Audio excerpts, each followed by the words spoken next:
যশোরের প্রাচীন ও ঐতিহাসিক সংরক্ষিত উদ্যান রামনগরের খনিকা পিকনিক কর্নার অযত্ন অবহেলায় অস্তিত্ব সংকটে পড়েছে। প্রয়োজনীয় তদারকি ও রক্ষণাবেক্ষণের অভাবে একসময়ের জনপ্রিয় বিনোদন কেন্দ্রটি এখন পরিণত হয়েছে গোচারণ ভূমিতে, আড্ডাস্থল হয়ে উঠেছে মাদকসেবী ও জুয়ারিদের।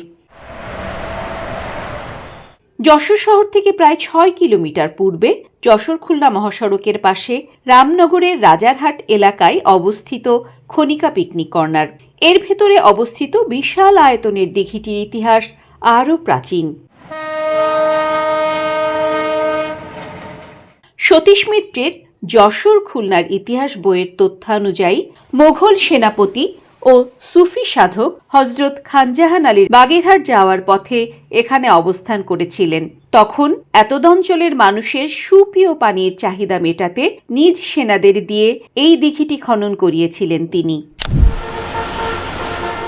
১৯৬২ সালে ৫৬ বিঘা জমির ওপর পিকনিক কর্নারটি স্থাপন করা হয়।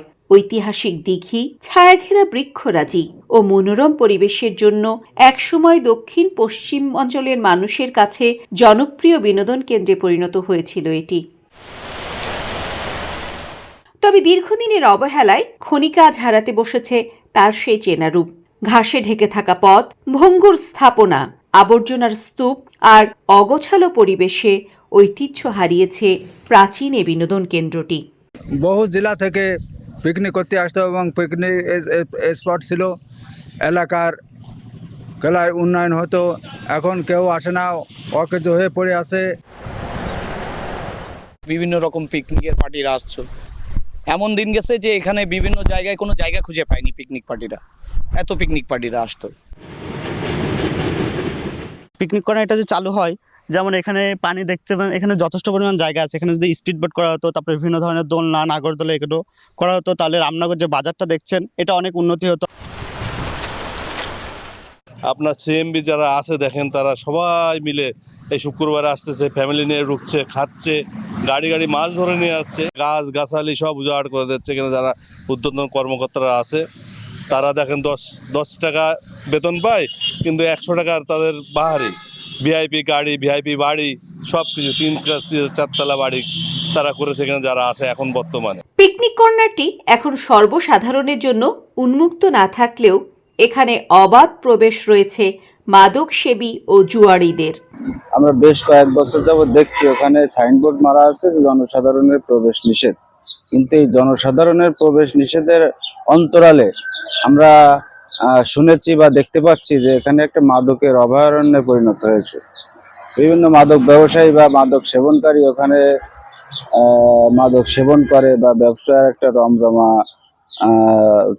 অবস্থা ওখানে বিরাজমান। আমরা এই থেকে পরিত্রাণ চাই।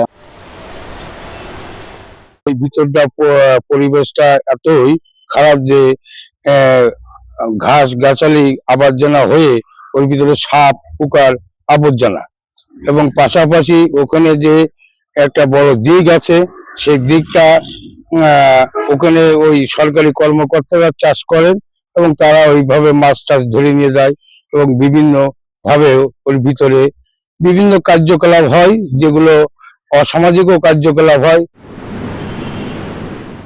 আমরা চাচ্ছি পিকনিক কর্নারটা আগের মতন উন্মুক্ত হোক এবং মানুষের চলার জন্য চলাচল উপযোগী, এবং এটা স্পটটা আবার চালু হোক, এটা আমরা সবার কাছে কামনা করছি। খনিকা পিকনিক কর্নারকে যশোর খুলনা 4 লেন প্রকল্পের আওতায় এনে সেটিকে দাপ্তরিক কাজে ব্যবহারের পরিকল্পনার কথা জানিয়েছেন সড়ক ও জনপদ অধিদপ্তর।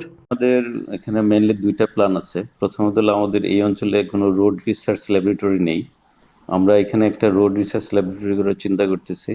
পাশাপাশি আপনি জানেন যশোর থেকে খুলনা 4 লেন হবে, এবং আরেকটা 4 লেন হবে আমাদের ভাঙ্গা থেকে শুরু হয়ে যশোর হয়ে যেটা বেনাপোল যাবে। তাহলে 2টা রাস্তা এটার কিন্তু ক্রস করবে, এবং এইখানে আমরা জানেন যে রাস্তার পাশে বিশ্রামাগার থাকে, তারপর আপনার বিভিন্ন ফেসিলিটি সম্বলিত বিভিন্ন রকম আমাদের রেস্ট এরিয়া থাকে। ওই রেস্ট এরিয়া হিসেবে আমরা ডেভেলপ করার চিন্তা করতেছি।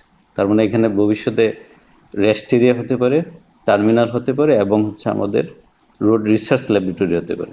এই জন্য আমরা এখানে কোনো লিজ দেওয়া বা এইসব প্ল্যানের দিকে আমরা এখন যাচ্ছি। তবে খনিকার ঐতিহাসিক দিক ও পরিবেশগত অবকাঠামো বিবেচনায় সংস্কারের পর এটিকে সর্বসাধারণের জন্য উন্মুক্ত করার দাবি এলাকাবাসীর। সুবর্ণভূমি ডেস্ক, যশোর।